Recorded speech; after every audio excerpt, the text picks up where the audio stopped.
Hey guys, what's going on? So today is Sunday. Me and Jeff are at the shop. What's up, Jeff? How are you? And I am working on the Wagon.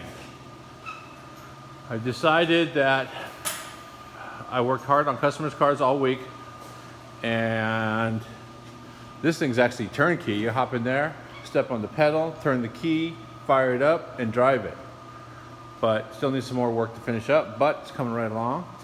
So, here's the deal. If you got a fast car, and correct me if I'm wrong, okay? Correct me if I'm wrong, Jeff. If you got a fast car, the best part of having a fast car is driving it to the project, driving it to wherever you want to go. Driving it, period. You have to just drive it. So, and you don't want to get in trouble in your own neighborhood, so you drive far away to other people's neighborhoods, and then that's where you get in trouble. The disadvantage of having a fast car is you need some overdrive. You gotta have some overdrive. You gotta be able to get on the freeway, turn on the AC, drive for a couple hours, tear up somebody else's community, and then roll the windows up, have yourself a lemonade, jump in the car, turn on the AC, and drive home where you're a responsible adult. So that's what I'm doing right now. I got the Wagon up on the lift. I guess we should do a little walk around. It's the Fury Wagon. Not a lot of people have been under this thing since we shot that. There's that gas tank I put in it. It's a tank's tank. Got a hole in the floor.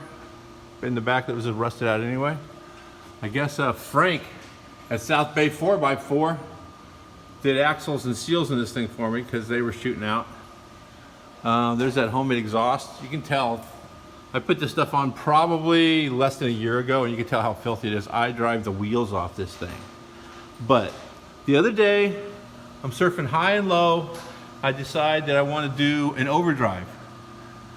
They don't make a good transmission to go behind this kind of horsepower that is an overdrive transmission that I can afford. So I call my buddy Andy Moss in Colorado. That is Annabelle's dad, my personal favorite fan. And he said, come on down, I got a gear vendor for you. I go, dude, I'm not driving down there.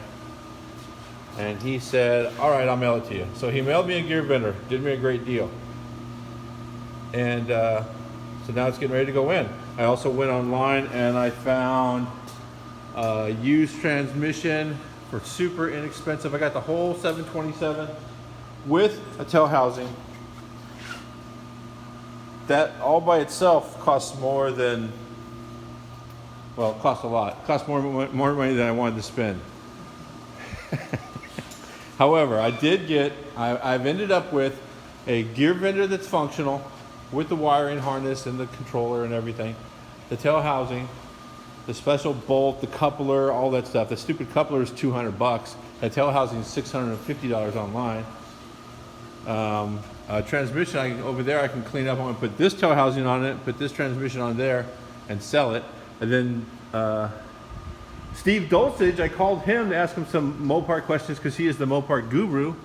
And he goes, oh yeah, I got one of those. So he has a converter. So the dilemma is, this thing has a big stall in it. I could have just put a overdrive on the back of it, but I'm trying to get this thing to run at less than 2,000 RPMs on the freeway at 70 or 80 miles an hour with the AC on, nice comfortable gas mileage, everything will be good. However, the converter that's in here is well over 2,500, closer to 3,000, which means I could click it in the overdrive, but the converter wouldn't lock up, which creates more heat, starts burning up stuff. So I have to put a tighter converter in it. And I ran all this by Steve just to make sure Mopar is like every. I just had to interrupt that because as we're speaking about Steve, he called me. But either way, so I got the gear vendor. Steve hooked me up with a rebuilt torque converter, 2,000 RPMs thereabouts. And I got the tail housing adapter, all gear vendor stuff. So I'm getting ready to pull this 727 out. This is the 727 from Summit, their racing transmission. So I'm gonna pull that out, change the converter, put a gear vendor on it, have a new drive shaft made, and then we are coming to your neighborhood and raising hell. Just kidding. I'm just kidding. We don't do that. But that's it. See you guys. Keep you updated.